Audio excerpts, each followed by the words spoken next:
Well, greetings and salutations, everybody. It's John coming to you for this edition of Open Mic. Now, this is a little bit of a different open mic, and you can hear my dog barking, of course. I am not at home. I am currently up north. I am in Canada. I decided to take a couple of days to come on up here and spend some time up here at the family ranch. I'm up here at the Campea Ranch. And by the way, if you guys want to see a bunch of pictures I'm going to be taking and posting. I've already posted a couple of things with me and Ann and Ray and our friend Ryan. We're up here. You can go over to my Instagram. My Instagram is simply @John Campea. You can go and see my Instagram there. I'll also put some things up on Twitter, which is also @John Campea. Like I said, I've got a few pictures up there right now. I'm going to be posting a whole lot more, and I want to apologize in advance if anything goes wrong with the live stream. Like I said, I'm on vacation, I'm up at the family ranch, and we have kind of spotty internet here, so if it doesn't go great, I apologize in advance. But so far, everything seems to be working. People saying I can see your laptop reflection behind you, and yes, because, I mean, there's glass there, so you can see the laptop reflection, but we're just gonna have to deal with that, as we will have to deal with a whole bunch of stuff. Now, people are saying the audio is bad. So I'm sorry about that if the audio is bad. Let me see if I can do anything about that. Give me a quick second here, because I want to make sure this is going okay. Now, is the audio bad as in you're hearing double microphones, or is it just echoey because I'm in an echoey room? Because I am in an echoey room. There's a slight echo in the audio. Let me see if I can hear it myself and see what's going on with it. Now, people are saying the audio is bad. So well, it sounds okay to me, so I'm thinking it's just like echo audio. Anyway, we are now going to go on, and we are here to take your questions, and that's what we're going to do. So let's get things rolling here and start taking some live questions, if I can pull them up. Where are they? Again, I'm not in my studio, so I apologize for that, but let's get things rolling here. Okay, and the first question today comes to us from... And I got to get this thing moved around to make sure we get everything right. And there it is. Our first question today comes to us from Samuel C., who writes, should studios adopt a policy of looking at each other's blockbusters and asking, can we shave $50 million off this budget and put it into marketing? And the answer to that question is they do. Believe me, they do that. I mean, if you're a smart person, a smart competitor, you look at what other people are doing and say, how are they doing things better than us? You know, how are we doing things better than them? How are they doing things better than us? And you should always be looking in and evaluating at, you know, what you need to do better. So do I think, but it's not that I think they should do it, it's they do it. I absolutely guarantee you. Studios always look at other studio stuff and say, okay, can we do the same thing but do it for less? Or maybe do it in a slightly different way? And all that kind of stuff. So, yeah, I believe they should do it, and I do believe they already do it, Samuel. All right, let's move on. Samuel also writes, why should we expect Dune to turn out any differently than Blade Runner 2049? A masterfully made movie that is also extremely expensive flop at the box office. Well, I think, Samuel, you've got to ask, the question should really be asked in reverse. Why should you expect it to do the same? Other than the fact that it's Denis Villeneuve directing it. But there were two big problems with Blade Runner 2049. One, it was far too late for a sequel to a movie that came out way before that. I think they overestimated the size of the audience for something like Blade Runner. But the main problem, I believe, to this day, the main problem with Blade Runner 2049 was its marketing. I said it at the time, I will say it again. The marketing was terrible. The marketing was terrible. You know, I've talked about this a bunch before. It's like they put out these trailers for a movie and they never once gave any indication as to what the movie was about. Not once did they ever give any indication to what the movie was about. You know? They never said it was. They never said it was about this. They never said it was about that. They never said anything about it. They never gave any indication about here's what the story is. They never gave any indication about, you know, where do these characters go. They never gave any indication about what should they be doing. You know, they never gave any indication about you know, what's the main plot, who's the antagonist, who's the protagonist.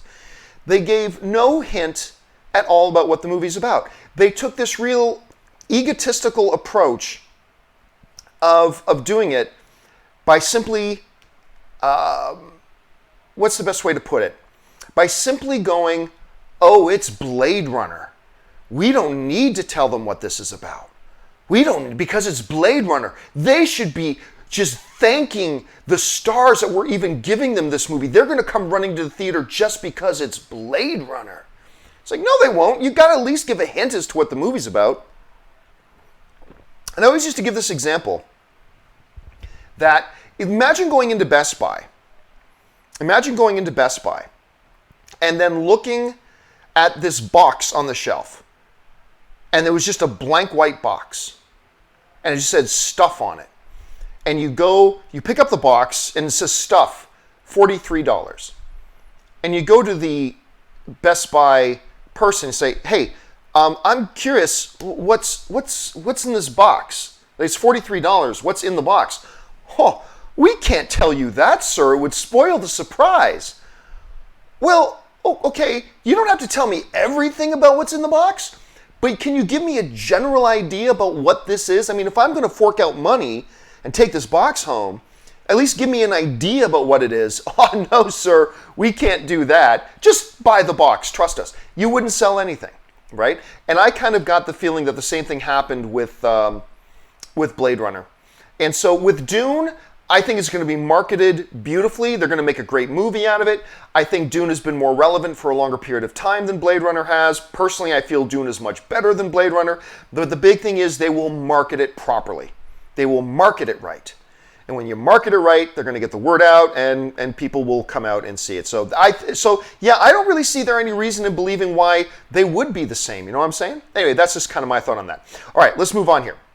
Next one comes to us from Logan James Kynaston, who writes, would you say that Toy Story wasn't changed by the industry, but the industry was changed by Toy Story in terms of moving animation forward? Absolutely. Like, look, let's not pretend that Toy Story was the very first thing that ever came out that ever utilized computer-generated graphics, right? There was lots of stuff that did that. But Toy Story was the first full-length feature animation from a big studio to use that typical type of thing. And when you have people breaking ground like that, it changes things. So you can absolutely make an argument, Logan, that the industry changed Pixar and influenced Pixar. Absolutely it does. It does with every animation studio. But I believe you can also very firmly say what you're suggesting, that Pixar changed the industry. Whenever you got something as disruptive as Toy Story that comes along that does what it did, it does change things, and I believe that's one of the big reasons. So good observation there, Logan. All right, next up. Samuel C137 writes, I think the thing people get wrong about the streaming wars is that these services aren't competition because of exclusive content. By definition, to compete, you have to offer the same products. That's not true, Samuel. But anyway, let's keep reading what you're saying here. AMC and Regal are only competitors because they offer the same movies, but different experiences, seating, concessions. Regal can't just exclusively show Avengers. That would be illegal. It didn't used to be. It used to be in Canada, we used to have these two major theater chains, Famous Players and Cineplex Odeon. Then they merged later on. But anyway, when I was a kid, and just if one movie was playing in one theater, it probably wasn't playing in the other. But that was a different era. Yes, they are competitors. Why? Because they're in the same business competing for the individual's dollars. They are competitors. So let's say you're in some town, and on one corner there's a steakhouse, right? Just a regular steakhouse, not like Ruth's Chris where it's $100 steak, but just a Outback Steakhouse or something. A steakhouse is sitting there. Okay. Now across the street from that in this town is another restaurant that serves more other types of American fare, burgers and things like that. They're competitors. Because if somebody's driving down that street and they decide, okay, I'm hungry, I want something to eat, they got to choose between that steakhouse and that burger house. They got to make a choice, right? They got to make a choice. Because only one of those two restaurants is going to get the consumer's dollar in that instance. And they're going to choose. Now, when we get into the streaming wars, the exclusive content doesn't make them not competitors. The exclusive content is the worm on their hook to try to get you to come to be their consumer, right? So, the reason Disney Plus makes The Mandalorian is to get you to subscribe to Disney Plus. Everybody else is going to have their own unique offerings, but they're all competing for the consumer's dollar. Now, some people are going to subscribe to all of them. That's fine. But the vast majority of people in America and around the world aren't going to subscribe to all of them. Everybody's going to have a certain budget. And they're going to decide, I'm going to subscribe to 2 or 3 or 4, whatever. And there's going to be about 15 of them out there to choose from. And you got to choose which ones you're going to go. Because you're not going to spend $150 a month on your streaming services. You're saying, I want to spend $30 a month on my streaming services. Okay, well then you've got to pick which streaming services you want. Now, the ones that are going to entice you to spend your money on their service is most likely going to be the exclusive content. So you see, they're all competitors with one another, fighting over your streaming dollars, but they use their specific, unique, exclusive content to be the thing that entices you to come and get them. If they didn't have exclusive content, then they're not even really competitors. It doesn't matter which one you go with. You're just getting the same thing. They're all just offering the same service.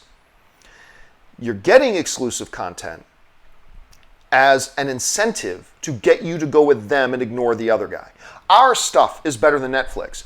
Our stuff is way better and more entertaining than the stuff that you would get on that HBO Max. Our stuff is so much better than the stuff you get on that Hulu thing. They're all competing because they're in the same demographic going for the same dollars. You can get multiple of them, but most people aren't going to get them all. That means you got to choose.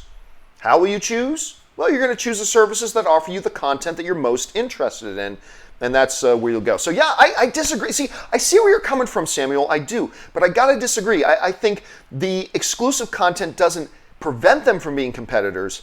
It's the worm on their hook to try to get you to go with them instead of their competitors. So anyway, that's the way I see it. I mean, you raise a good point, but anyway, that's just the way I see it. What do you guys think? I want you to jump into the comments section below and let us know what you think. Do you agree with Samuel? I think he raises a good point. Do you think that maybe, the fact that they're not all the same excludes them from being competitors? Or do you think that's irrelevant, that they actually, yes, they are indeed competitors with one another? Jump down in the comment section. I want to know what you guys think. All right. Thanks for sending that in, Samuel. All right, let's move on here. Next up, Willow Yang writes, when you have kids, how strict will you be about what they can watch? I'm going to be the worst parent in the world. Make no mistake about it. The worst. I'm going to be the worst. Anyway. How strict will you be about what they can watch? When will you let them to see something more mature like Game of Thrones? That's a good question. I mean, look, Mike Tyson said, and I use this quote all the time, everybody's got a plan until you get punched in the mouth, right? So I can sit here right now and tell you when I'll let my kids watch mature content like a Game of Thrones, but that might become a very different story once I actually have a kid and get punched in the mouth. That might change. Right now, I'm definitely going to monitor what my kids watch. I'm not going to let them watch just anything. But something like Game of Thrones, I don't know, maybe like 13.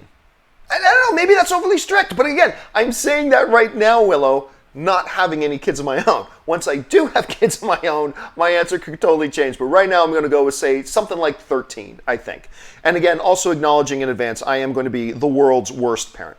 Okay, let's see. Devontae Brown writes, how about that MoviePass expose? WTF? Yeah, so look, I decided not to talk about it because I've talked about MoviePass ad nauseum, but I have told you guys forever, MoviePass is shady. I have told you this forever, all right? Because I always said, now for those of you who don't know what Devontae's talking about, is that this story came out, this big expose story came out about MoviePass and all the shady stuff they've been doing, including the CEO ordering MoviePass people to change the passwords of heavy users when big movies were coming out or when they were hitting peak times, so people couldn't use their MoviePass stuff. I mean, and it goes, and there's more than just that. It's crazy. But I've always told you guys, that when your business plan is, let's get all these people to sign up even though we can't afford it, but we'll use all of our people who've signed up as extortion on movie theaters to cut us into their concession stand revenue. And we'll use it as extortion to blackmail and extort studios to go into business with us. And that's what it was. They knew they could never make $10 a month work. They knew that, but they didn't care. Because they wanted to amass millions of users so that they could use those millions of users as blackmail to go to the studio, to go to the movie theaters like AMC and say, you should probably cut us into your concession revenue. And AMC says, no, we have no plans to cut you into our concession revenue. Why would we do that? Oh, AMC would be ashamed, just like, mobsters. It would be a shame if suddenly our millions of users couldn't go to AMC theaters. Wouldn't that be a shame? And AMC was, screw you, go do your thing. And so what happened? MoviePass started blocking out AMC theaters. Remember that? Because AMC wouldn't play ball with them. But anyway, I've always said, when your business plan is extortion, that's your business plan, you're a shady, shady company. And it's just come out even more, Devontae, just how shady they are. And it's, hey, we've been saying it forever, but they're an irrelevant company now anyway. But I won't be surprised if we found out more stuff that they did. I will not be surprised at all if we find out about even more stuff that they did. All right. Alex Pitt writes, have you seen Glow Season 3? It was all right, not great. No, I haven't seen it yet. I'm a big fan of Glow. I loved Season 1. I liked Season 2. Not as much as Season 1, but I like Season 2. So I'm excited to see Season 3, but I haven't got around to it yet, Alex. So thanks for the heads up, and I will let you guys know once I do watch it. Chris Miner writes, better looking team so far, Clippers or Lakers? Lakers, right now. But we'll see how this all works. Like, Lakers, look, the Lakers, don't forget this, with just LeBron James, the Lakers were like 9 games over 500 before he got injured. It had been years, all the way back, even including some of the years when Kobe Bryant was still there. It had been years since the Lakers were ever 9 games over 500. Hell, it had been years since they'd been over 500 at all. With just LeBron James prior to his injury, they were 9 games over 500. They're a better team now than they were. So we're going to have to see how the chemistry on both of the teams turns out, but right now I would say the Lakers look a little bit better. Pool of Dead writes, I feel like if Kevin Feige quit Marvel tomorrow, every other studio would let him do whatever he wants. Oh, no doubt. No doubt. If Kevin Feige got on his social media tomorrow and said, hey guys, just so everybody knows, I submitted my letter of resignation to Disney. I've loved working with Disney. It's been the greatest thing in my career, my professional life. I'm always going to love Disney, but it's time for some new challenges. So I submitted my letter of resignation to Disney yesterday. Is anybody else interested in working with me? I guarantee you, within 30 seconds of that post going up, Kevin Feige's inbox would be filled with offer letters from Warner Brothers, from Paramount, from Lionsgate, from Sony, from everybody. You name it, everybody would be lining up at Kevin Feige's door with basically a blank check and an open offer to do whatever you want. Yes, you are absolutely right, Pool of Dead. That's exactly what would happen. I have no doubts about that whatsoever. And it's going to come. Kevin Feige is going to leave Marvel at some point. I'm not saying it's going to be this month or even within the next year, but he's going to leave Marvel at some point because he's going to want new challenges, right? New challenges. He's taken Marvel as far as he can take it, right? What's there left to do with Marvel that he hasn't already done? So at some point, he's going to want a new challenge. And maybe that'll be Lucasfilm. Maybe Disney will just move him from Marvel over to Lucasfilm. Maybe that'll happen. Maybe Warner Brothers will offer him a blank check for DC. Or maybe he doesn't do anything comic book related. Maybe he wants to do something else entirely. Whatever it is, every studio will line up to let him do whatever he wants. Slim Trav writes, over under 30%, we'll get a Hobbs and Shaw too. Oh, I'll go over 30% on that. Yeah, this thing's going to make money. When it's all said and done, it's going to be profitable. And it's the first one of being a spinoff. It's the first one of its series. They'll make more. They'll make more. So I'm going to go over 30%. Not 100%, but I'll take over 30. Chris Hamilton writes, Dora at 83% on Rotten Tomatoes with 75 reviews. Never thought it would score higher than Lion King. Dude, I never thought it would score higher than almost anything that's out there. Because it looks terrible. Now, the one thing to keep in mind is that when I'm reading all the reviews, the sense I get from all of them, and you're free to read them yourself, tell me if you agree, but as I read through the reviews, the sense I get was that they're all just saying, yeah, these movies aren't for adults. They're specifically just for the kids. And we think it works on that level. Great. But that's not like a Pixar film, where Pixar films work for everybody. Like for adults, for grandparents, for teenagers, for college students, for children. It works for everybody. So I still have no desire to see it. But I mean, hey, that's a real pleasant surprise because that movie looked terrible. Terrible. But apparently if you have kids, it's actually a pretty good thing to go and see. So good on them. Good on them. All right. Ryan Lohner writes, you have to pity whoever plays the villain in Doom Patrol Season 2 having to follow Mr. Nobody. Oh, I'm not convinced that Mr. Nobody isn't going to be. Now, I haven't heard anything. But I don't see any reason to believe Mr. Nobody isn't going to be the villain in Season 2. Unless, of course, they want to make him like an anti-hero or something like that. But I've got a feeling Mr. Nobody's still going to be the villain in Season 2. I don't know that for sure. I could be wrong. I have no insider information on that, but I got a feeling they might. But I love Alan Tudyk as Mr. Nobody. I love Alan Tudyk. All right. Collins E. writes, hope you're enjoying a well-deserved vacation. How's the family doing? The family is doing great. Thanks for asking. Me, Anne, Ray, and Ryan came up here. Corey is down here too, but she's staying in Toronto with her boyfriend. And we're going to get together with her on Monday. Actually, Anne and Ray and Ryan are in Toronto right now. They actually went into Toronto tonight to go to the NXT event. NXT is like the Farm League of the WWE. And then tomorrow is SummerSlam, the big WWE event. So Anne and Corey and Ryan and Ray, they're off in Toronto right now. I decided I just want to hang out at the ranch because we're only here for a few days. So I wanted to stay here. But everything's going great, and I'm having a marvelous time. We've already been out with the horses. We've gone to a couple of my favorite restaurants already. We've been, booting around this morning on the quads, on the four-wheelers, booting around the ranch and stuff like that. Just been having a blast, man. Been having an absolute blast. And I plan on going back to bed when we're done this show today because I sleep so well when I'm up here. Maybe it's the country air, but I sleep so well when I'm here. Let's see.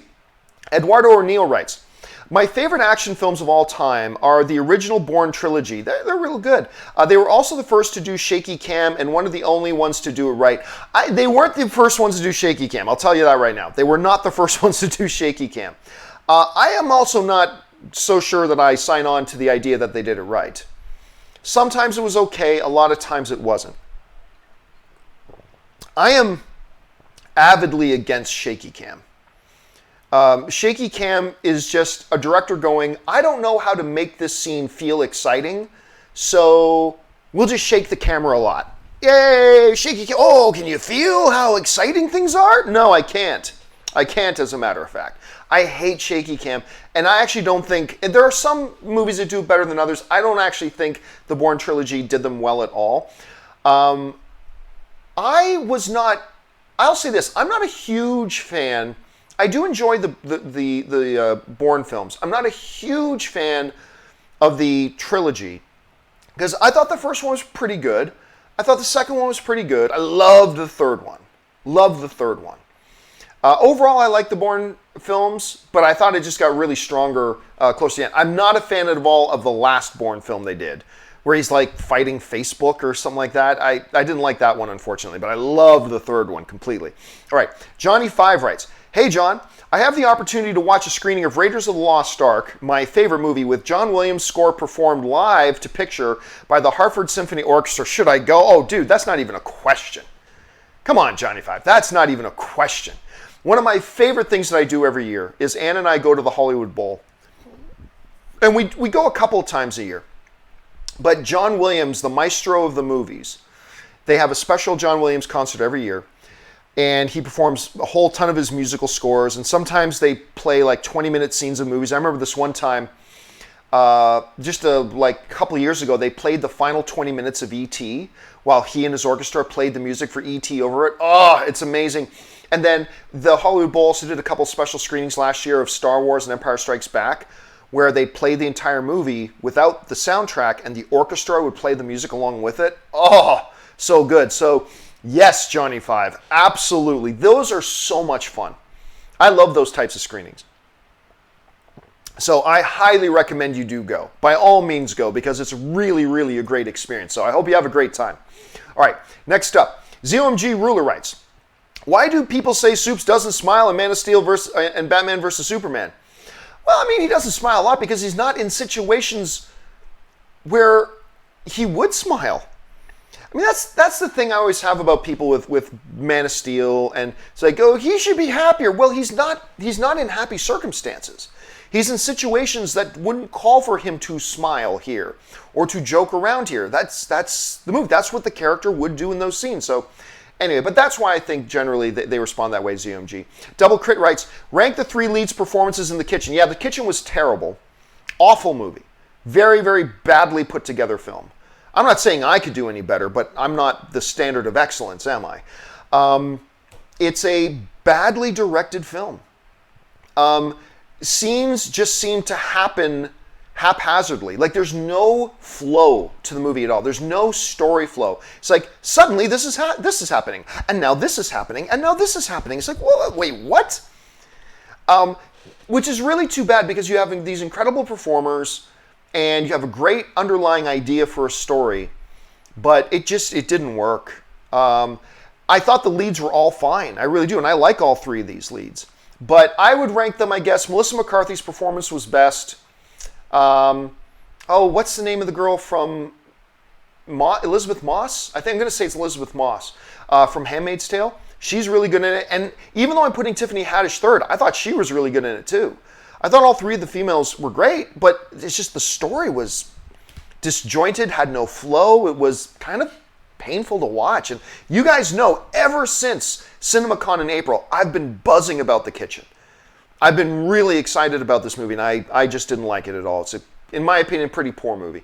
Alex Pitt writes, hey, John, over under 20% Kill Bill 3 ever happens.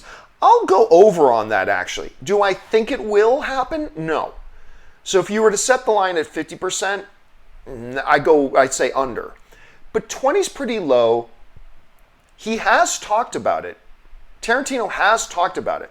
So while I think it's not going to happen, I'll still take the action on over 20% because I think 20% is kind of a low number there. All right, Senpaigar writes, did you know that in Fast 5, the vault they were dragging around the streets was actually a chopped truck with a vault built around it? It was real. I didn't know that. I didn't know that. I'm sure it's probably a little bit mix of a real, and they probably touched up some things with CGI, which is, I just remember thinking that whole scene with the vault being dragged through the streets was just nutty. I mean, that was crazy. And of course, that was the first film that Dwayne "The Rock" Johnson was in. Not coincidentally, that was the first film in Fast and Furious where its box office went through the roof, but that was a great scene. Nutty, it would never really happen that way. And it wasn't real because with the truck they could control what was happening with it, but still, it is a nutty scene for sure, Senpaigar. Thanks for the little bit of trivia there, man. I like that. All right. Abraham Asif writes, you miss 100% of the shots you don't take. Wayne Gretzky, Michael Scott. That's one of the great... Okay, it's from The Office, for those of you guys who don't know that. So, Michael Scott, played by Steve Carell.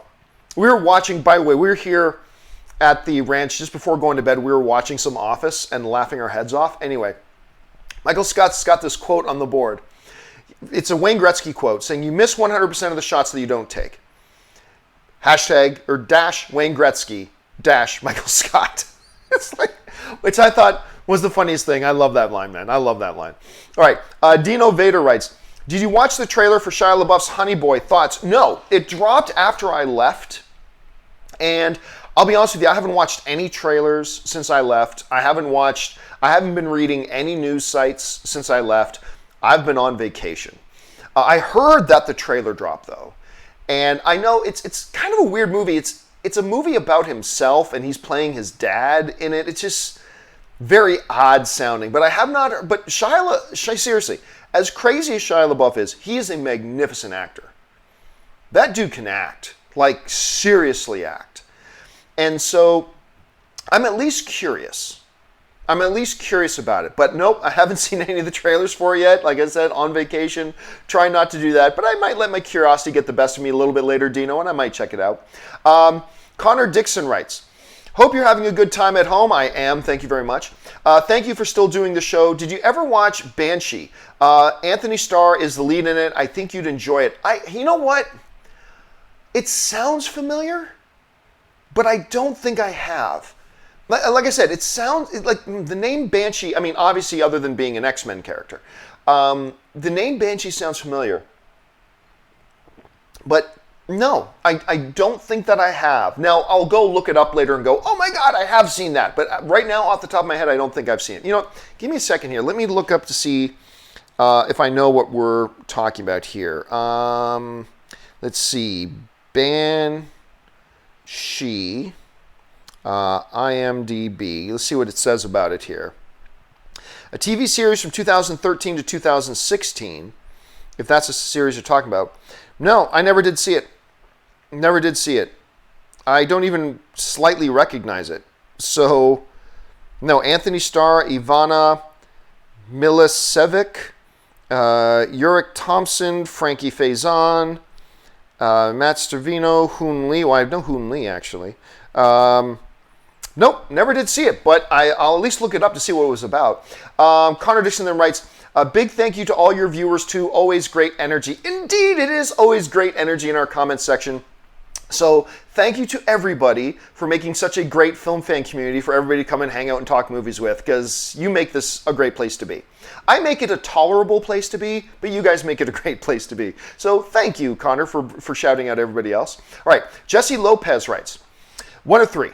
In regards to my previous question I had a couple of weeks ago about Bane, I think the best interpretation of him that we got as far as accuracy is in the Batman Arkham Origins game. You should check out the cutscenes with him.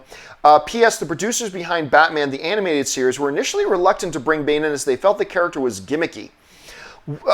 Well, maybe they were afraid. Here's the thing, Jesse. Maybe they were afraid that them doing it would be gimmicky.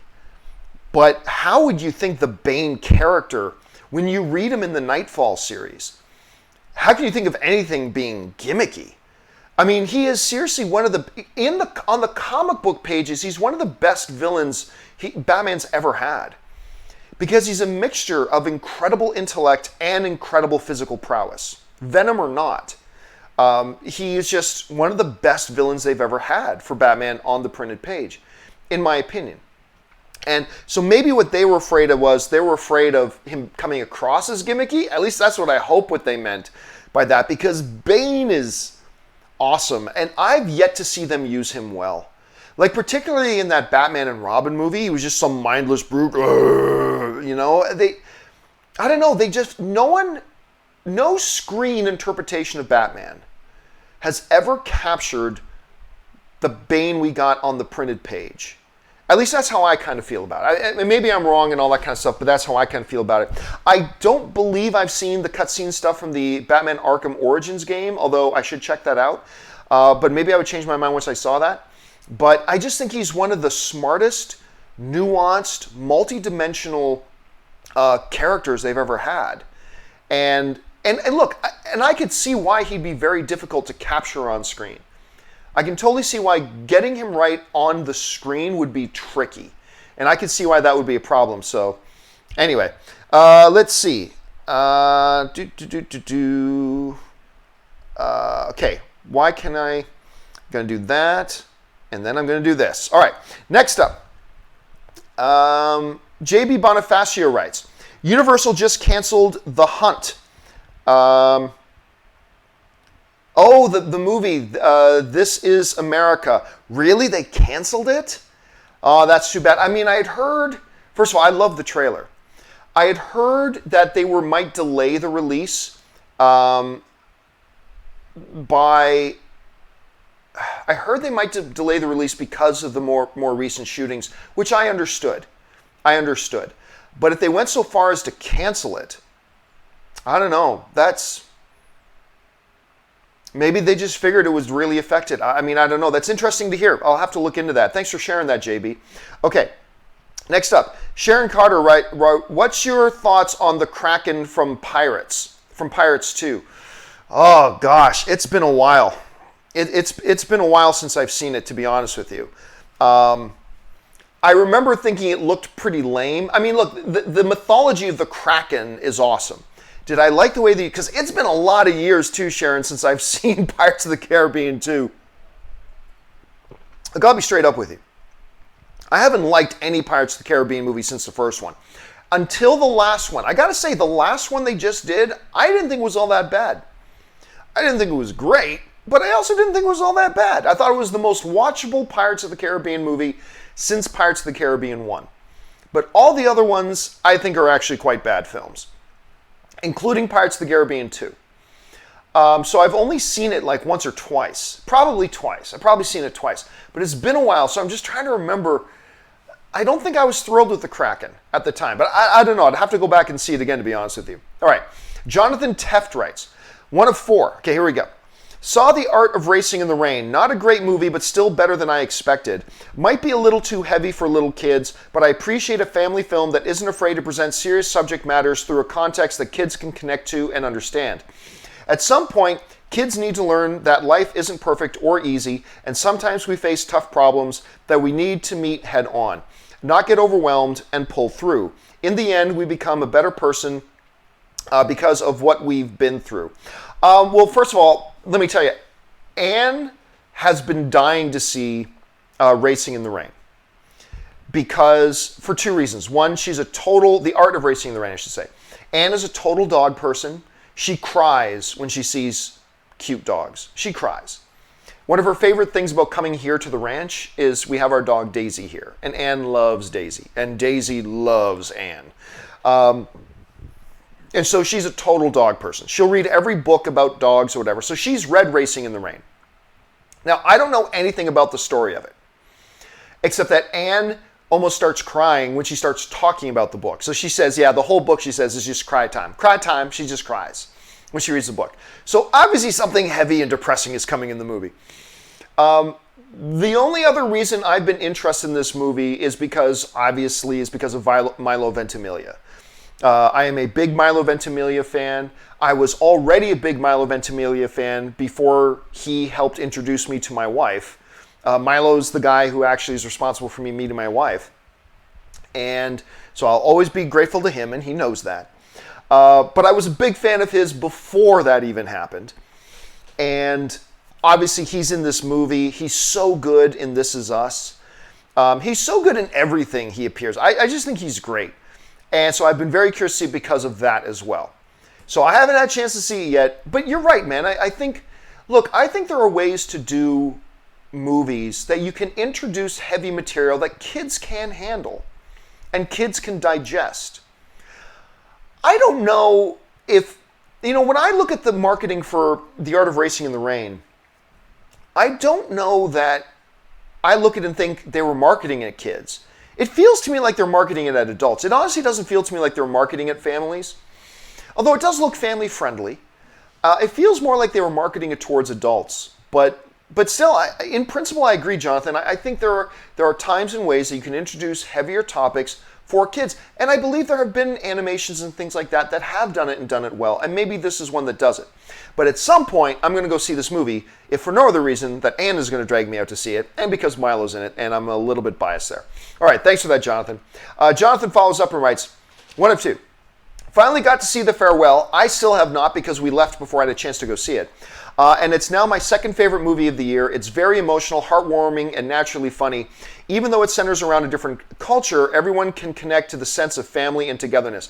Listen, I've been hearing nothing from you guys, from people I know. I've been hearing nothing but overwhelmingly positive things about The Farewell, and I gotta get out to see it.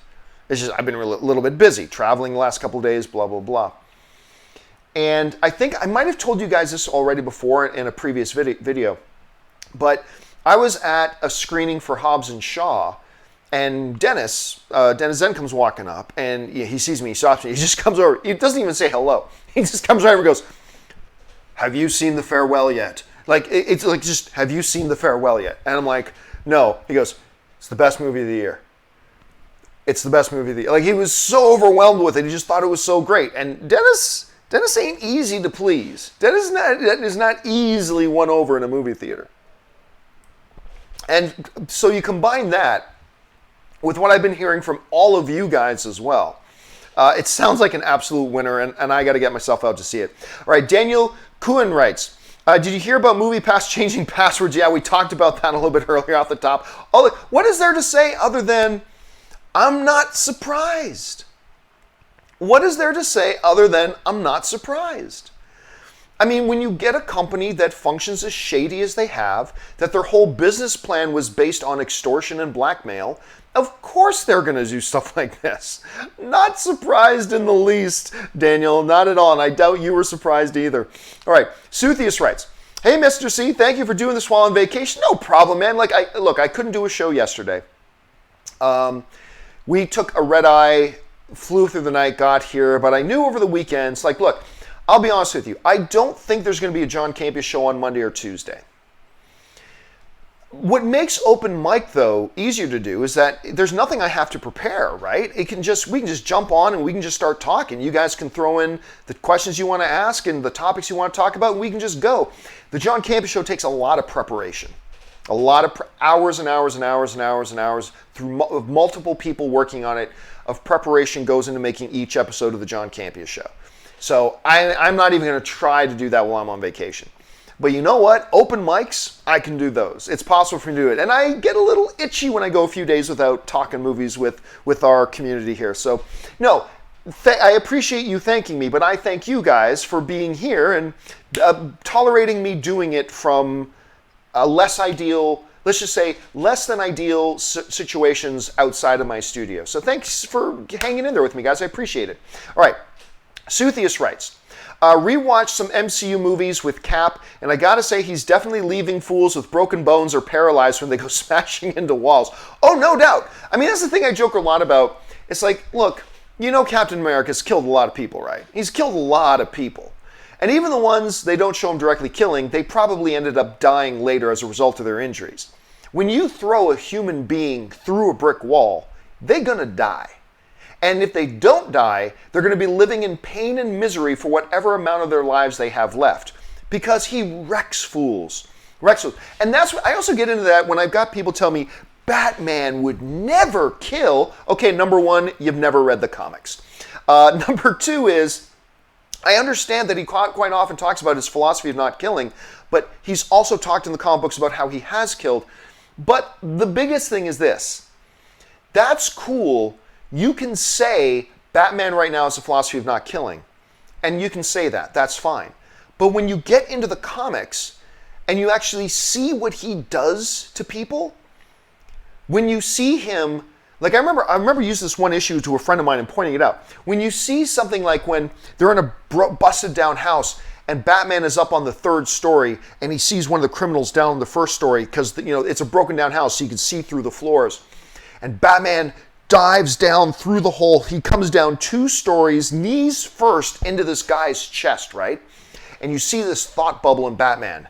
7 broken ribs, ruptured spleen. He'll be in traction in the hospital for 6 months. I'm like, that's cool, but that dude is dead. Like, none of this 7 broken ribs, ruptured spleen, he'll be in traction for... No, that guy is dead, okay? You take a 240-pound Batman jumping from 2 stories up, coming down, landing knee first in the guy's ribs. You can say, 7 broken. You can say that all you want. Dude is dead. All right? When you look at the way Batman visits unspeakable violence on people, that's fine. In the comic book, you can say, but it didn't kill him. You can say that all you want. But if Batman did the stuff that he does to criminals in the comic book, half of them die. All right? So you can say all that kind of crap all you want. Batman kills people. He's done it in the comics. He's talked about having done it in the comics. You can say he has this philosophy that he doesn't want to do it as a counterpoint to everything that he is. I get it. That's fine. But you got to accept that all the stuff he does to people would have ended up killing them. So anyway. But yeah, Captain America, Oh yeah, man. And I mean, first of all, they don't even try to pretend in the movies that he doesn't kill people. Captain America kills a lot of people in the movies. And even the ones they don't say he outright kills, he probably kills because the human body can't take that sort of stuff. Anyway, thanks for that, Suthius. J Meister 25 writes, Winter Soldier has some of the best editing and sound I've ever seen in a movie. I'm enthralled every time I watch it. You feel every punch and gunshot. I'll tell you what, Winter Soldier, there are just a number of people out there who consider Winter Soldier maybe to be the best comic book movie ever made. Better than The Dark Knight, better than Avengers, better than Logan. There are people out there who just consider Winter Soldier to maybe be the greatest comic book movie of all time. I don't personally, but I love it. It is a masterpiece of the comic book genre. Not masterpiece on the same level as Godfather, but of the genre, it is a masterpiece of the genre. And I remember one of the first real genre-bending movies because it's very much... I remember talking to the Russo brothers before seeing Winter Soldier. And them saying, we're going for like a 70s political thriller vibe. And I'm like, sure, let's go watch Cap punch some people. And I come out of Winter Soldier the first time watching it and just like almost shaking. Like almost trembling, going, what did I just see? I'd never seen a comic book movie like that at that point. It really was. It's a comic book movie, but it really was a 70s political thriller at the same time. I mean, it was crazy. And you just run out of words, J Meister, trying to come up with describing how great Winter Soldier is.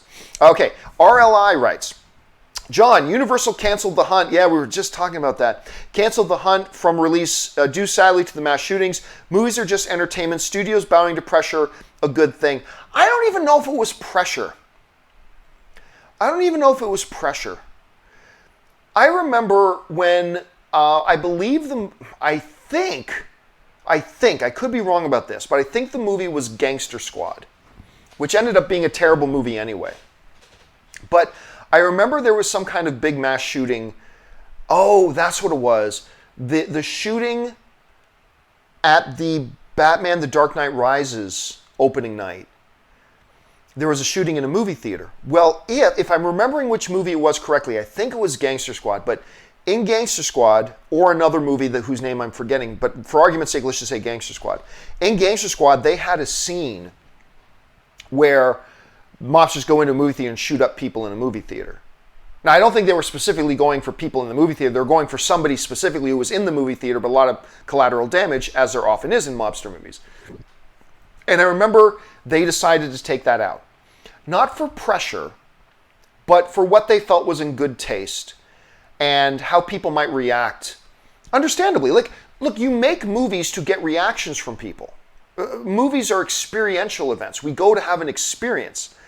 And you as a filmmaker want to be cautious about what experience do we give. And right on the heels of that, it's unfortunate, but I totally understood why they took the scene out at that time. If the studio execs right now are thinking, you know what, in light of of what's going on in our society right now, to us, this feels like bad taste today. So I don't know if it's about caving to pressure or just about going, maybe now's not the right time. For example, a lot of people die in car accidents. A lot of people in North America and around the world die in car accidents. Tons of people die in car accidents. We make jokes in movies and TV shows and comedians and just amongst ourselves. We make jokes about car accidents all the time, right? But let's say you're in a social circle, you're with a group of friends, and one of them's just had their mom die in a car accident a week earlier. Jokes are just jokes, but do you tell a car accident joke when one of the people there right now just had their mom die last week? Maybe not. Should we stop telling jokes that involve car accidents? No, it's part of life. We should be able to laugh at everything. But it might also be in good taste to maybe not tell a joke in that particular period of time. And maybe that's the way they're looking at it. Now, I don't know that is the way they're looking at it or anything like that, but I think their fear is that it will leave a taste in people's mouths coming out right now. So again, I don't know all the details. I haven't been reading the news. I haven't been keeping up on all the details of the story. I don't know the specific reasons about why they pulled it. Are they going to just try to re-release it in 6 months? Or release it in 6 months? Are they going to put it straight to Netflix? Have they decided to do whatever? I mean, I don't know what the details are. And I'm sure knowing the details will help color and will help fill in the blanks for me about what I think about it. But anyway, that's where I'm at right now. Interesting stuff, though. Interesting stuff. All right. Suthius writes, one of two. Recently watched Cars. I have kids. And in my opinion, the jokes and real-life references are dumb and immature, not Pixar smart at all. Examples. Piston cup. You did what in your cup? Lead female car having a tattoo above her rear twin NASCAR groupie... above her rear, twin NASCAR groupies who flashes everyone, etc. I'll be honest with you, Suthius. Look, I'm not a fan of Cars, right? The first one was okay, but I'm not a big fan of Cars. I thought the first one was okay. The last one they did, oh my God, was so bad. Anyway, but it's been so long since I've seen the first Cars, I don't even remember these references. I straight up honest with you, I don't remember those specific references, so I can't. But look, I've seen many movies, including Pixar stuff, where some adult references are dropped in that would go right over a kid's head. And it's perfectly safe, because it would go right over a kid's head. Whether or not that's the situation here, I'm not sure. I'm not sure whether or not that's the situation here. But, and maybe if I went back and watched the movie again, I would agree, maybe, but since I can't even remember the references, I'll just have to take your word for it right now. All right. Arturo Beltran writes, MoviePass changed everyone's password, horrible company. Again, I've been telling you guys forever. Look, this is a company whose business model is based on blackmail and extortion. That is their business plan. Their plan for success is not make money off of our customers. Well, then how are you going to make money? We're going to build up a bunch of customers and use that big customer base to force these other places to do business with us in a way that's completely irrational. When you have a company whose entire business plan is based on extortion and blackmail, that is a shady company that you should probably have nothing to do with. So anyway, there's that. All right. That was Suthius already. All right. Phi Nguyen writes, I enjoyed Ratatouille, but always hated the part of Remy being able to control linguini. I can believe a rat cooking, but that part is pure fantasy. I love how you put that. Like, yeah, a rat cooking a gourmet meal? Yeah, I can get into that. But a rat pulling a guy's hair to make him... Okay, you know what? I'm going to tell you something, Phi. I love Ratatouille. I love that movie, man. I love it. If there was any part of the movie that did feel a little silly or cringy to me, John, it's a movie about a rat cooking gourmet food. The whole thing is silly. Of course it is.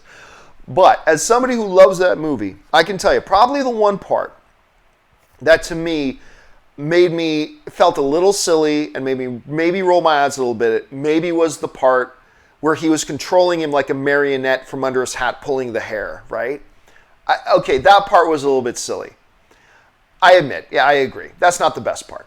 But the movie overall is still fabulous. And the movie is just so great. I love that movie.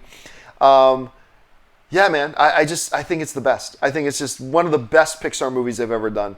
Anyway, Suthius writes, no spoilers here. I don't hate Homelander at all. I feel sorry for him. He has powers, but his whole life has been nothing but lies and manipulations.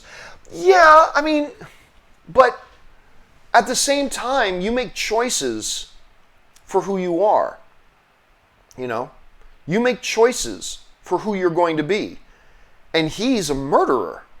And he's evil and vile. And yes, there are some forces that aligned against him since he was a child. But you still make decisions. And while I appreciate that they paint Homelander with multiple dimensions, at the end of the day, he's still very evil. He's still very evil, and he still made choices to be that way. You know? I mean, if you look like a character like Logan, Logan was the most horrific sort of birth into the world, if you want. But he chooses to be a different way. So I don't know. I still hate him, but they do make Homelander multidimensional, that's for sure. All right. Sorry, I had a bit of a jump. Where are we at here? That was fine. No spoilers. S-Beam. S-Beam writes, going to see Schwarzenegger's Running Man, which was set in 2017, 2019. I totally forgot about when that movie was set. Later this month at an Alamo theater. Should be epic. Love seeing oldies in the theater. It is always great when you get the opportunity to watch one of the great older films on the big, and by older I mean anything over 3 or 4 years old. When you get to experience those movies the way they are meant to be experienced on the big screen in a movie theater again. I mean, you hear Christopher Nolan and Tarantino say it all the time, and I agree with them. The way movies are made, they are meant to be experienced in a movie theater. I don't get, like, I hear all these people say, my home theater system's just as good as theater. No, it's not. Your home theater system sucks compared to a movie theater. All right? I've got a nice home theater system too, as far as home theater systems go. But it sucks compared to a real movie theater. A real theater with a real big screen. You got a 75-inch screen? That's adorable.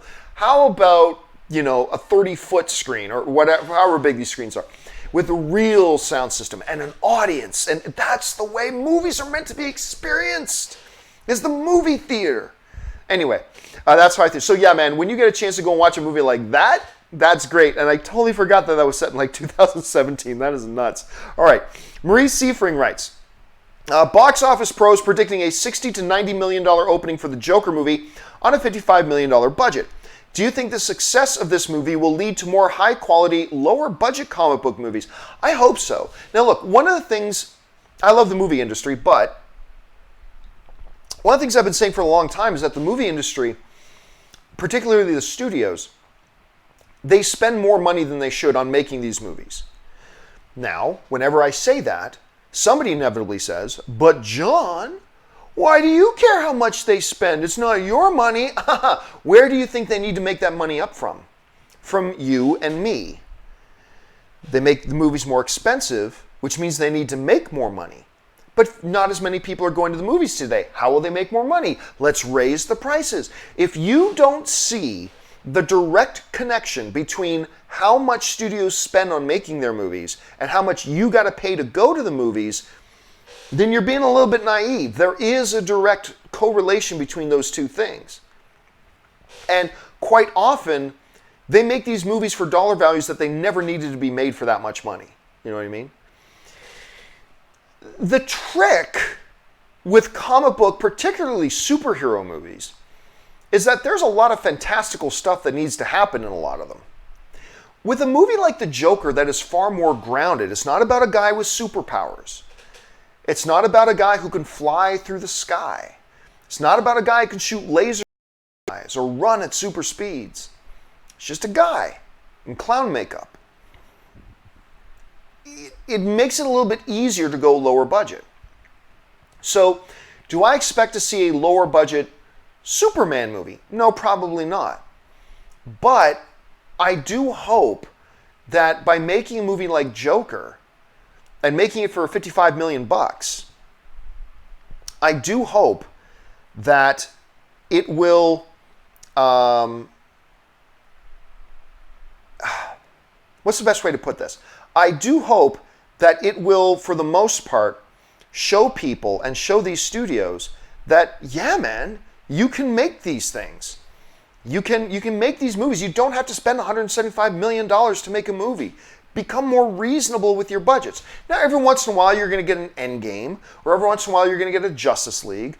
Every once in a while, you're going to get a Guardians of the Galaxy. That, yeah, I get it. You're going to want to spend more money on that. I get it, and that makes sense. But for the most part, you probably can make them for cheaper. And I just hope that they do. All right, let's move on here. Captain Lakari writes, is Jurassic World a Christmas movie? It has Christmas songs. I don't know why everybody, I don't know why everybody's always asking if something has anything Christmas in it, is a Christmas movie. No, Jurassic World is not a Christmas movie. we've been having this discussion, and man, off camera, big argument broke out between me and Robert about whether or not Die Hard is a Christmas movie. Because I said, nope, Die Hard's not a Christmas movie. What? And yeah, it kind of just turned into that. But no, Jurassic World is not a Christmas movie. Let's see here. Where are we at next? Jim Jam Baru writes, I'm reading Star Wars Lost Stars, by Claudia Gray. Love that book. I don't love a lot of Star Wars novels. Lost Stars by Claudia Gray is really great. And I'm loving it. I have, do you read Star Wars canon novels, comics, or was that all Harlock's job? No, listen, I've been reading Star Wars novels since I was a kid.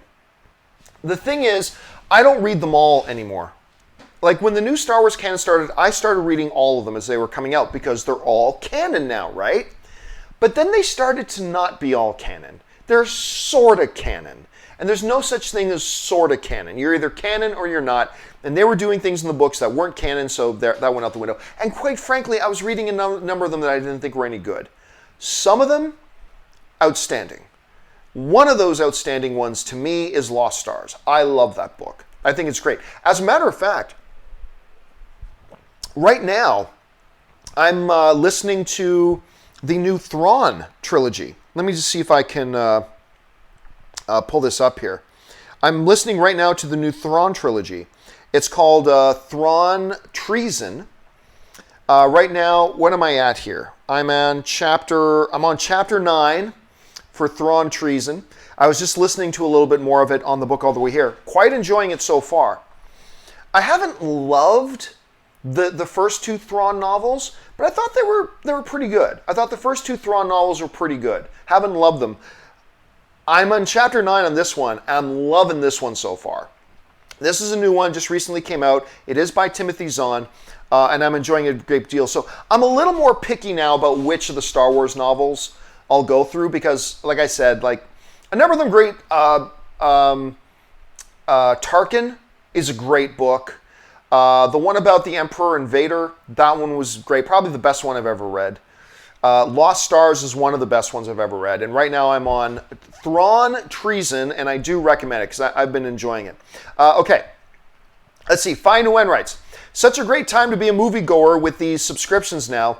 I only get to go once a month, so Cinemark is best, but it's great to have options. It absolutely is. And by the way, if you're somebody who doesn't live near an AMC or a Regal, Cinemark has their own movie club. And it's not as good as AMC A-List or anything like that, but it's still a good deal, and it'll ultimately save you money. And anything for going to the movies that saves you money is a good deal. And I've never been to a Cinemark theater myself.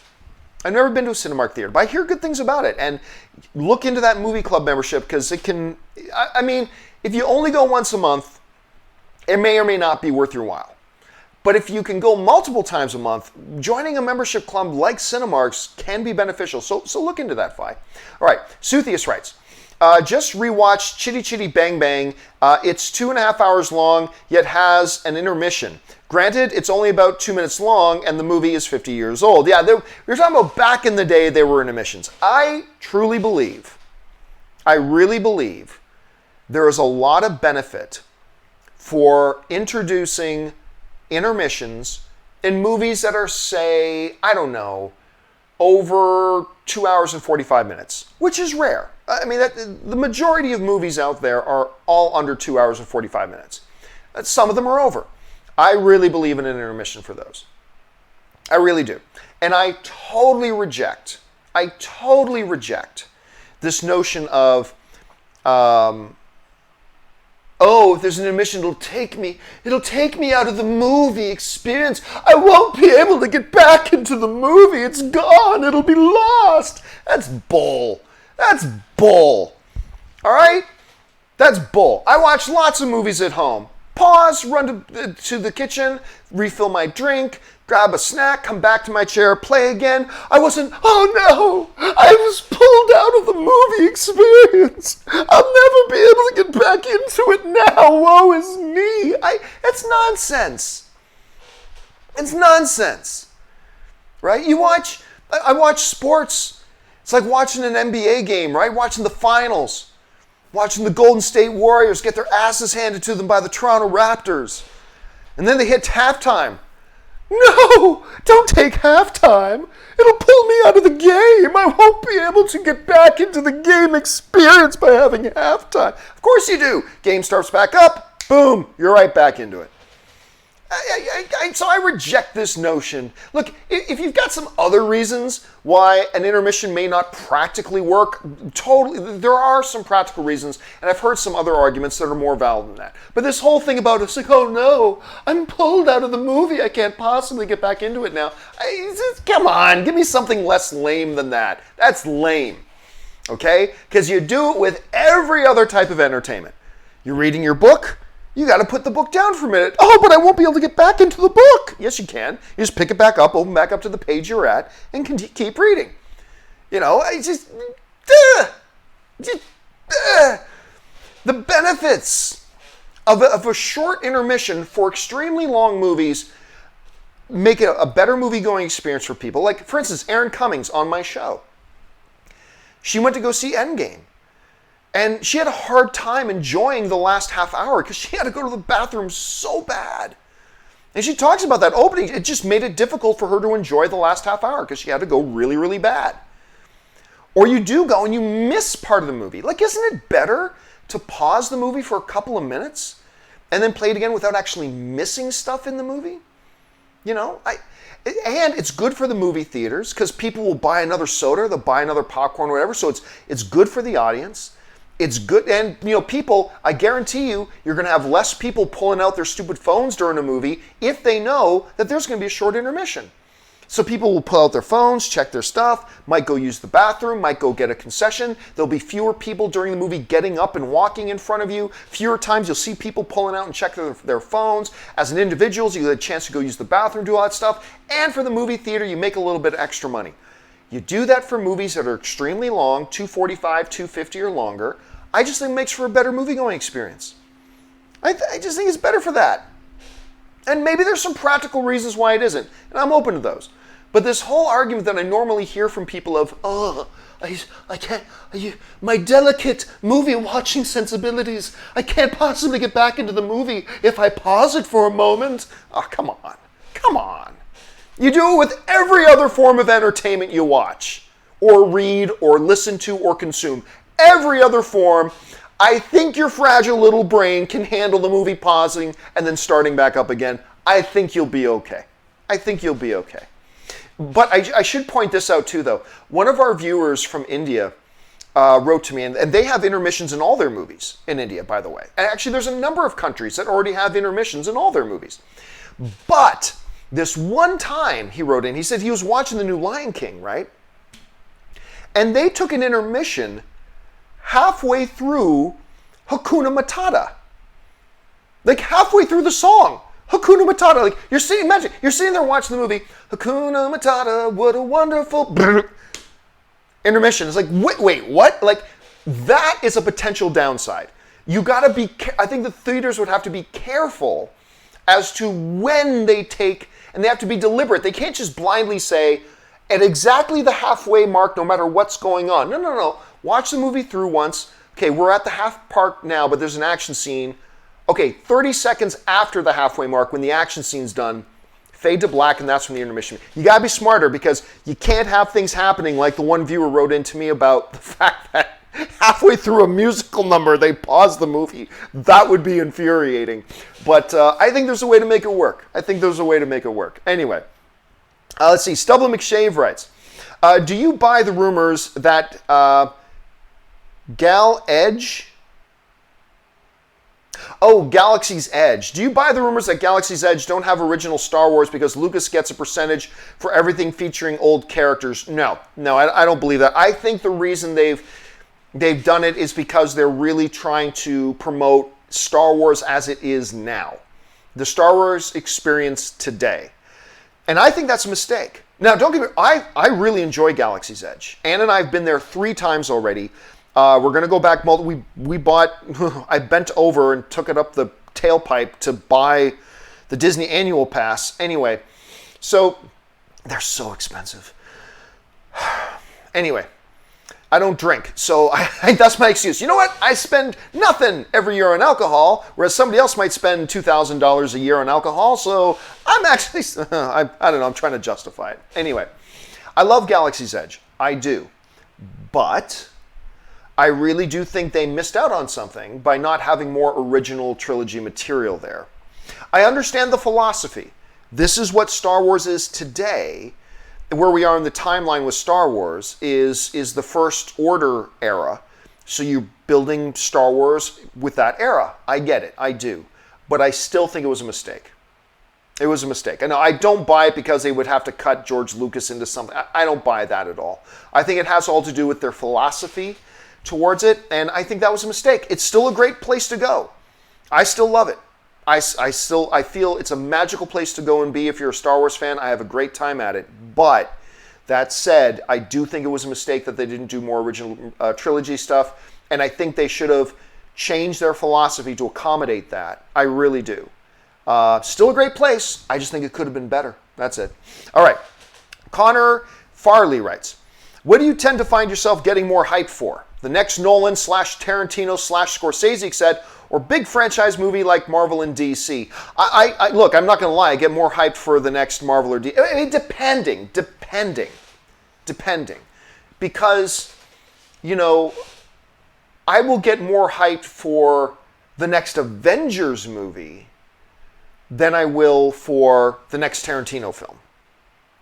But will I get more excited for Ant-Man 2 or Black Widow or Doctor Strange 2 than I am for the next Tarantino movie? No. I'll get more excited for the next Scorsese or Tarantino than, I don't know, than Aquaman, than Black Widow. But for the bigger ones, like Civil War or Justice League or Endgame, for those ones, yeah, I'll get more hype for those ones than I will for, say, the next non-Batman Nolan or Tarantino or Scorsese film, but not blank check. Like, you tell me right now that Christopher Nolan is going to put out a new movie the same day Eternals comes out, I'm going to go see the new Nolan movie.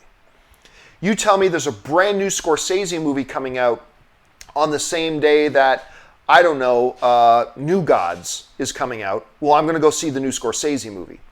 But you tell me Batman vs. Superman 2 is coming out on the same day as a Quentin Tarantino film. Well, I'm going to go see Batman vs. Superman 2. Right? So it's not a blank check thing. There are Marvel DC movies that I will, the bigger ones, that I will take over Nolan, Tarantino, Scorsese, but there's also a lot of the Marvel and DC things that I would take Nolan, Tarantino, Scorsese before them. So it really depends. It depends on the individual project. Suthius writes, I enjoyed King of the Monsters, but sad about its box office and fear that this universe will come to an end after Godzilla vs. Kong if box office is the same. Oh, no, don't fear it. It's what's going to happen. Because Godzilla King of the Monsters, I'd have to look up the box office numbers again. Let me just pull up here really quick. Godzilla King of the Monsters box office. Let's just see. Yeah, that's not what I'm looking for. I believe it lost money. If not, it barely broke even. Let's see. Godzilla King of the Monsters box office. It made, where are we at here? Box Office Mojo. Here we go. It made overall $385 million on a $170 million budget. I'm going to call it that it lost money. It lost money. And I respect, Suthius, that you enjoyed it. I respect that Rob enjoyed it. Robert Meyer Burnett really enjoyed Godzilla King of the Monsters. I was very disappointed in the film, to be honest with you. I was quite disappointed. I didn't think it was garbage, but I was disappointed with it. Make no mistake about it. If Godzilla vs. Kong wasn't already done production, that movie wouldn't have happened. If Godzilla vs. Kong was still in the planning stages, that movie would have been canceled. I'll tell you that right now. That movie would have been axed. But it's already shot. They already spent the money, so they're going to get this thing in the theaters. Unless, I'll tell you what, I'll go this far, Suthius. Unless Godzilla vs. Kong is a massive hit. I'm talking 790 plus. Unless Godzilla vs. Kong is a massive, massive hit, this will be the last film in the franchise. So we'll see. We'll see. They got to turn around the quality and they got to get people back out there. But I'm telling you what, I don't think a lot of people are excited about this franchise anymore. So we'll see how it turns out. Maybe they'll turn things around. Let's see. Suthius writes, most unexpected wildlife you've seen on the ranch. I mean, there's lots. I mean, there's a lot of deer. One of the oddest things that you'll see around here every once in a while are these giant gaggle of giant turkeys. And when I say giant turkeys, I mean freaking giant turkeys. I mean like from the floor to here. I mean giant freaking turkeys. So these big hordes of giant turkeys will come out of the forest and into the fields, and like you'll see them out the back. I can open up this back window and see, families of deer, or then you see coyotes running around too, because wherever there's prey, there's going to be predators. But yeah, no, I remember my family's owned the ranch here for like 20 years. So there's not much left here for me to see that I haven't seen before. You know what I'm saying? Not a lot for me to see that I haven't already seen before. All right, Django19 writes, just finished The Boys, and damn, it was great. I love it so much. Never heard of Anthony Starr, the Homelander. Oh, that's Anthony Starr. Okay. Before, but he has a great screen presence and is a star. Aha, guys, see what you did there. 2 R's. There is a star in the making. He was wonderful in it. And you know what's the funny thing, too, is Eric Kripke, the showrunner for The Boys, who also did Supernatural. He was talking about, and we talked about this last week, Soup Goop, where they said there was only one scene that Amazon made him take out. And it was a scene where Homelander stands on top of the Empire State Building, I think it was the Empire State Building, and jerked off and had an orgasm all over all of New York. Hence which Chris Carr then coined the phrase Soup Goop, that now completely inhabits my Twitter stream. Anyway, Eric talks about that scene. He says, it's really unfortunate they made us cut that scene out because they said Anthony was amazing at it. But you're right. To play a character like that, I think this Anthony Starr guy, he nailed it. He really did. He completely convinced me. He's a guy who sees himself as a great hero and who projects himself as a great hero, but deep down is really vile, self-centered, selfish, and murderous. And that takes a really good, nuanced performance to pull that off. And dude pulled it off, and he pulled it off really, really well. I'm glad you had a chance to watch it, Django, because I freaking love The Boys. Cannot wait for season 2. All right, Valhalla Erickson writes, just watch Scary Stories to Tell in the Dark. Scary Stories to Tell in the Dark. As good of a movie as it was, I wish I had an anthology film influenced by gems like Creepshow. Yeah, I still haven't seen it myself. And I'll be honest with you, I never felt a big urge to go out and see it, but I'll tell you what, Valhalla, I'm hearing people talking about it, and they're saying they're actually quite enjoying it. So I might have to get out and see this when I get back home to Burbank. When I get back to LA, I'll probably have to go out and check that thing out. All right, Luke123 writes, do you go to the Weird Al concert on the 8th? Or did you go to the Weird Al concert on the 8th? I did not. I was unfortunately too busy. I have gone to several Weird Al Yankovic concerts in my life. It is one of the better live concerts you can ever go to. Weird Al's concerts are so unrelentingly entertaining that you really should go if you've not had a chance. Like, wait a minute, Weird Al, the guy who sings the spoof songs? Yeah. I'm telling you, he puts on one of the most entertaining concerts you'll ever go to in your life. Go out and see it if you get a chance. All right. Django19 writes, where are we at? Someone brought up Hot Ones the other day and loved that show. If you were on that show, how far do you think you would make it? Past the first one? No, I wouldn't make it. No, I'm telling you right now, no, I wouldn't make it past the first one. I'll tell you what. Ann and I, we were just at a new restaurant in downtown Burbank, and they had wings on their menu. And I'm like, well, we always like wings. So we got 20 wings, and we split them. They had this one with nothing on it, because I can't eat anything spicy, because it looked like all their wings were spicy. And they had this one that had like a chili paste on it. Okay, you know, lumpia, they have a chili paste you can dip lumpia, and I can normally handle that. So I'm like, okay, that might not be so bad. So I take my finger, just dab it on one of the wings, and go, I'm like, okay, oh my God! And I start sweating and tearing and nose running.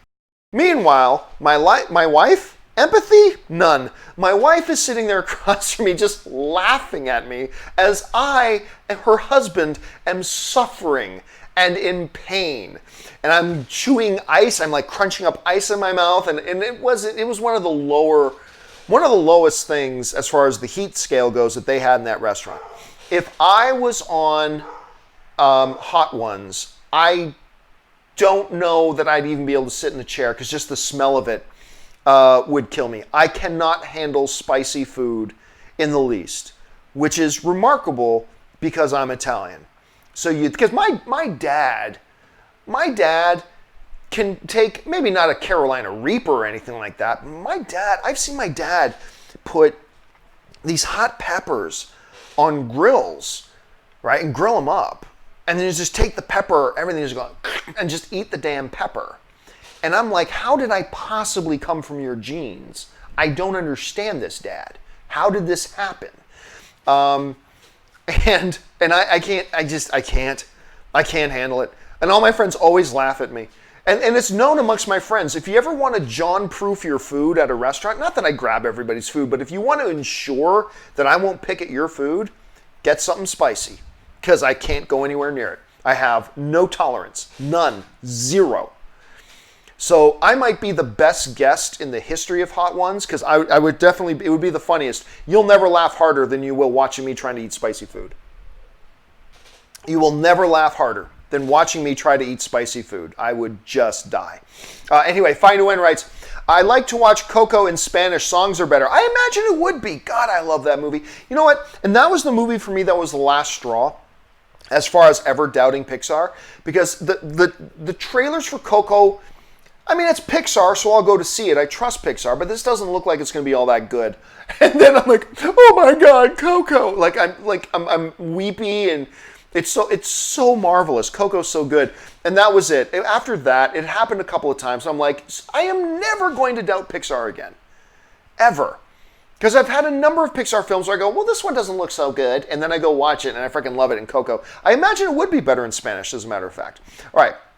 Let's see. Andres Moran writes, driving on my job, sharing your gospel. Well, thank you, Andres. I appreciate that. Spread the good news of the John Campea YouTube channel. I appreciate that, sir. And drive safe, though. Drive safe, whatever you're doing, Andres. Drive safe. All right. Connor Farley writes, one of two. I'm currently doing watch-throughs of directors' filmographies. Neat. I did Nolan end of last week, beginning of this week, and now I'm on Scorsese. Nice. Planning on doing Fincher, Kubrick, Tarantino, etc. Any recommendations? Whoo! I mean, Spielberg's would take you forever, but I would definitely do a Spielberg one. You know, I mean, you definitely got to do Spielberg. Now, that's one you got to commit a lot of time to. But I would do Spielberg, absolutely. You might want to look at a Why Am I Freezing on a Coppola. You might want to try Coppola because there's some interesting stuff in there. But that sounds like a good one. That sounds like a good one. And I really like that you started with the Nolan ones too, because Nolan's got a couple of ones that nobody's seen, and including my favorite Nolan film, which is not Memento, Insomnia. That's actually my favorite one of his. So good on you for going through those, man. Good on you for going through those. Okay, let's see. Let's move on here. Patrick Conway writes, check out Thor Broken Avenger, great fan vid. Okay, I'll put that on my radar and see if I can check that one out. Thank you, Patrick. Evelyn writes, one of two. Where are we at? Evelyn, one of two. I always take my kid to the movies so we can share that experience. Nice. That's what movies are. They're shared experiences. So we can have the shared experience. This year we have to watch Into the Spider-Verse. We have watched Into the Spider-Verse, Wreck-It Ralph 2. By the way, we've all forgotten about Wreck-It Ralph 2. I really liked Wreck-It Ralph 2. Not as good as the first one, but I really liked it, and we've already forgotten about it. Toy Story 4 and Far From Home. That's great. 2 of 2. Today I regret that I have to teach him since he chews what we see, and I had to sit to a 82 minutes of Paw Patrol on the big screen. What is Paw Patrol? Am I out of the loop? What's going on? What's Paw Patrol? I have no idea what that is. But anyway, yeah, if you once in a while, first of all, I applaud you that you let your kid pick one. I think that's great. I don't know what Paw Patrol is, so I don't know if that's a good or a bad thing. But that sounds like some good stuff, Evelyn. Into the Spider-Verse, Ralph 2, Toy Story 4, Far From Home. And again, I think people underestimate. Look, I'm totally good going to a movie by myself. I have no problems going to a movie on my own. I enjoy going to a movie by myself sometimes, but they're best when it's a shared experience. When you get to go with somebody. Because when I see a movie I love, I always remember who I saw it with. I always do, because we have that shared experience, you know? And to do that with your kids, I mean, that's why, honestly, one of the things I love doing most, when I only get to come up here once a year. This year it'll be twice. I get to come to Canada twice this year, now and at Christmas time. But one of my favorite things to do when I come home is I take my family to go to the movies. It's my thing I love to do. And the fact that you're already doing that with your kid, Evelyn, that's awesome. Even if you have to sit through Paw Patrol, whatever that is. All right. Next up. Sorry. Here we go. Next up. As 21 Bob 666 writes, if Jon Favreau directed Spider-Man Far From Home and put a scene where Happy make out with Aunt May because he wanted to make out with Marissa, is that abuse of power? Your thoughts? Is that abuse of power?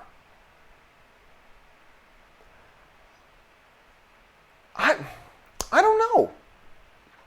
I don't know if I would call that abuse of power.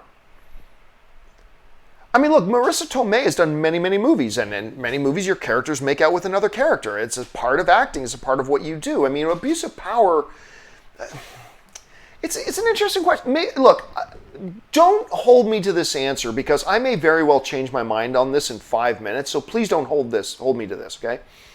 The way you've laid that out, AZ, which I think is a marvelous question, the way you laid out the question, my first reaction might be to say, no, it's not an abuse of power.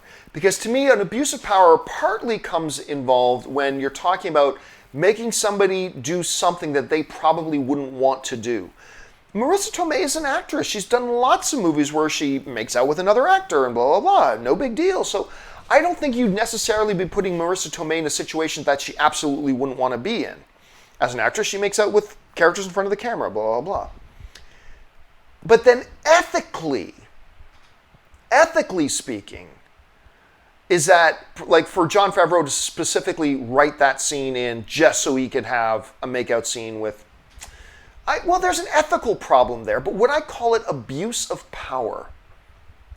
Again, don't hold me to this. I'll say no for now, but I'd very well, if you ask me again tomorrow, I could very well change my mind on that. You're just putting me on the spot. I'm trying to think of, so right now I'll say unethical, but not necessarily an abuse of power. That's what I'll say right now. Unethical, but not necessarily an abuse of power. But I could change my mind on that, so don't hold me up. Interesting question. It's a really interesting question, AZ. Okay. Charlie VG writes, hey, John, have you ever been to a Cinepolis? Cinepolis? I don't know. Well, since I don't even know the name of it, I gotta probably say no, I haven't. I've never been to one. I'm not even familiar with what that is. I'm gonna make a guess that it's probably a theater chain. I'm guessing. I could be way off on that, but no, I don't know what that is, to be honest with you. Andre Valentova writes, Toy Story 4 opened this Thursday, and just opened now, that's crazy. Opened this Thursday in the Czech Republic. Went with my 10-year-old daughter, but she was pretty scared of the doll. They were a little bit creepy, weren't they? Those dolls were pretty creepy, and I think they were meant to be pretty creepy, but yeah. So, I think kids can handle a little bit of horror. I think kids like to be a little bit scared in the movies, sometimes. But you're right, those were kind of creepy, Andrea. Those were pretty creepy. I love them. Then Andrea also writes, also couldn't help but think about you with the Canadian biker character. I know, I got that from so many people. Like, there were a couple of people who saw a screening of Toy Story 4 before I did. And they were just all like, hey, Campea, you're going to like the Duke Kaboom character. You're going to like Duke Kaboom. Which, I mean, they had a good Canadian kid in Keanu Reeves performing it, so why not? But I had a number of people writing me, and all the Canadian... So it's funny, too, because we're sitting in this theater, and Anne watched it with me the first time I saw it. And we're watching Toy Story 4, and almost every Duke Kaboom line or joke about Duke Kaboom, Anne kept looking at me as if, like, checking to see if I was laughing at the Canadians. She'd look at me, like, looking at the screen, then looking at me, make sure I was laughing, too. Like, John, did you get it? That was a joke about Canada. It's like, yes, I get it. It was pretty funny. It was pretty funny. So thank you for thinking of me, Andrea. Whenever the Canadian theme comes up, I appreciate that. I'll take that as a compliment. All right. Ben Rayner writes, did you like how they introduced Doom Patrol and Titans before their own show? I haven't watched the entire episode, but I've seen clips on YouTube. It's weird the changes they made. I'll be honest with you, no. Like, I have a philosophy, Ben, of, hey, we've got one show going. Let's introduce the next show that's coming in an episode of this show. I understand that philosophy, and I'm not necessarily against it. But I got to admit, like, it is such a radically, like, what they presented in that episode of Titans was such a departure from what Doom Patrol actually was. Like, it was so different from Doom Patrol. I mean, besides the fact that they had a different professor, and the professor was actually a giant dick, and all that kind of stuff, it was just, in hindsight, let's put it this way, Ben. I kind of liked it as I was watching, because I watched Titans first. I'm not a big fan of Titans, but I watched Titans first, and that episode came, like, okay, that was pretty good. That was all right. It was in hindsight, when I watched Doom Patrol, that I'm like, oh, now that I look back at that Titans episode, that was dumb. So I'm a little bit torn on it, Ben. You see where I'm going with that? I'm a little bit torn on it. When I watched it first, I'm like, not bad. But then looking back on it, having watched Doom Patrol, I'm like, no, that was stupid. It was a misrepresentation of what the show was. So yeah, that's kind of how I feel about that, Ben. Excellent question, but yeah, at first it was fine. In hindsight, I thought it was terrible. So that's how I feel about that. Great question. All right. Swish writes, where'd Swish go? No question, but I love your channel. Oh, thank you so much, Swish. It's always nice when somebody just wants to write in just to say something nice. Thank you for that, Swish. I appreciate that very much. All right, just got a few questions left here, guys. Suthius writes, speaking of Weird Al, he was on an episode of, I didn't know he was on an episode of Hot Ones. I didn't even know that. Seems like a very nice, sweet guy. Probably the most delightful guest on that show. Love his music. That's the most important thing. Besides the fact that Weird Al's hilarious, I love his music. I really do. He's just got one of the best senses of humor. I love that guy. I appreciate Hot Ones, but I've only seen a couple of episodes, but I like what they do. But I'm going to have to go and find that episode because I had no idea Weird Al was on the episode. I've got to go find that. Thank you for sharing that with me, Suthius. All right, next up, Mo Show writes, hey, John, first real super chat. Anyone call you J-Camp? Has anybody ever called me J-Camp? No. Most people, when they want to call me something short form, it's usually Gio, because my real name is Giovanni. Most of you probably knew that. Some of you maybe didn't. My real name is actually Giovanni Campea. That's who I am, named after my grandfather. Anyway, so a lot of people, when they want to call me by short form, although John is as short as it gets, but when people want to use any kind of abbreviation, they usually will just call me Gio. So Gio is but I have never gotten J-Camp. That's one I've never heard. I got to admit, that's probably not one I've ever heard, Mo Show. Thanks for writing in, man. All right, Valhalla Erickson writes, do you feel that the MCU's Aunt May is underwritten?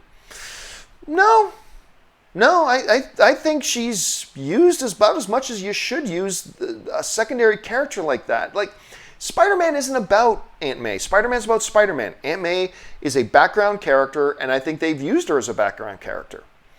So I think they've written her as much as they should write her. The movie's not Spider-Man and Aunt May. It's Spider-Man. And I think they've used her probably an appropriate amount. I mean, you could do more with Aunt May if you wanted, but I don't see a need for that. I think they've used Aunt May the perfect amount. At least that's how I feel. Other people may feel differently, and I can understand that. But from my point of view, they've used her exactly as much as they should use her. So, no, I don't feel she's been underwritten, personally at any rate. All right, final question today comes to us from Phi Nguyen, who writes, would you rather binge all Sharknado movies or the last 10 Nick Cage straight-to-video movies? My God, it's a scary thought either way. You know what? I'm going to go with the Nick Cage straight-to-video movies for a couple of reasons.